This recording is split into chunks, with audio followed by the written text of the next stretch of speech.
Hey guys, thank you so much for joining me today for question and answers. So I have two questions, one topic recommendation, and a comment from a listener that I wanted to share with you guys that really caused me to pause and really think about how a better way is triggering people to think about how it can be helpful to others. So our first question from a listener who sent me a DM with a reel. The reel was a person who it was kind of like covered up, and the other individual in the video was trying to ask them what was wrong and what they did and why they were mad. And the person, who was upset was ignoring them and wouldn't answer. It was basically like, figure it out. Like, I'm not going to tell you. And the listener said, this is me. What can I do about this? So the question is, why do I shut down when I'm upset? Many of us have experienced something that's happened to us that caused us to feel emotional, right? And for some people, instead of talking, they just shut down because it just feels easier to withdraw than to have the conversation. And shutting down is often a protective response. Right? We don't want to be vulnerable right now. So we are going to protect ourselves and what we're going through by not sharing it at all. The problem with that is the person who's trying to talk to you or problem solve, or maybe even understand how you're feeling is wondering what they did, or are you mad at them? Or maybe they're fearing abandonment. Now they're trying to mind read what is going on with you. So next time you find yourself shutting down, I'd like you to apply the Better Way framework.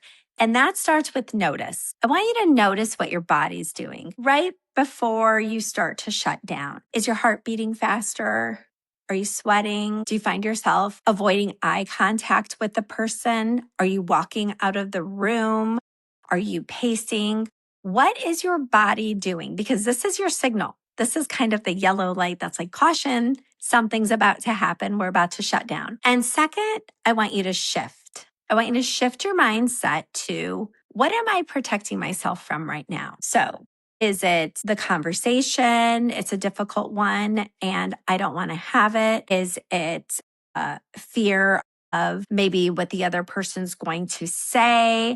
Is it I'm protecting myself from being disrespected? What is it that you're protecting yourself from? And then I want you to shift that mindset to, who do I want to be? How do I want to handle these situations? And what can I control right now? So if I want to be a respectful, loving, caring, empathetic person, then maybe I don't want that person to feel like upset or anxious because they don't know what's going on with me. So then I want to align my behavior with that. Does that mean that I have to have that conversation? Does that mean that I don't get to have space? Absolutely not. All it means is that you are going to take control by simply saying something along the lines of, hey, I'm feeling overwhelmed right now.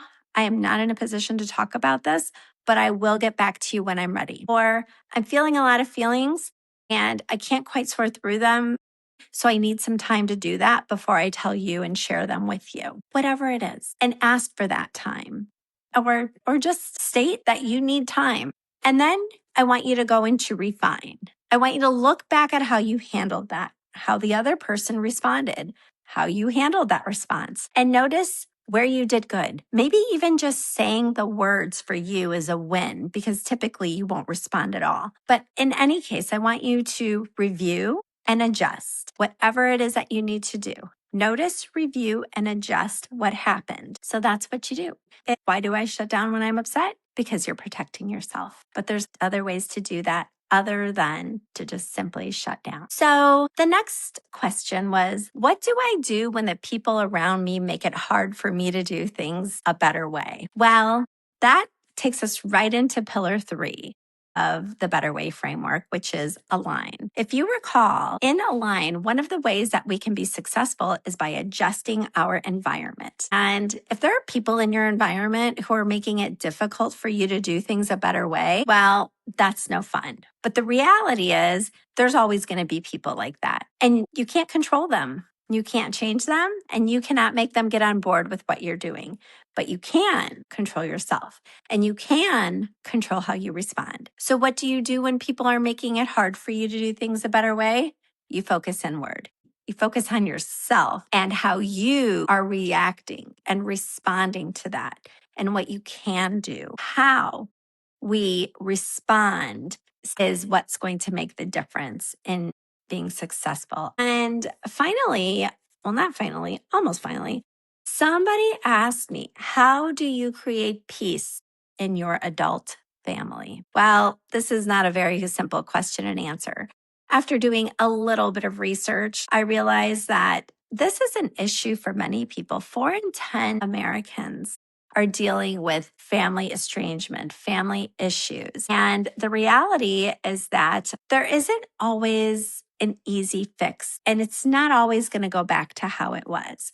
But there certainly are some things that have been proven to work with families who have gone through different estrangements and problems. We probably all know somebody who's had some discord with whether it's a parent, a child, a sibling, their in-laws. I mean, it's inevitable. When you get a bunch of different personalities together, things are not always going to go perfectly. And the truth is a lot of families work through this. Sometimes it takes a few hours, a few weeks, a few months, a few years, but they do work through this.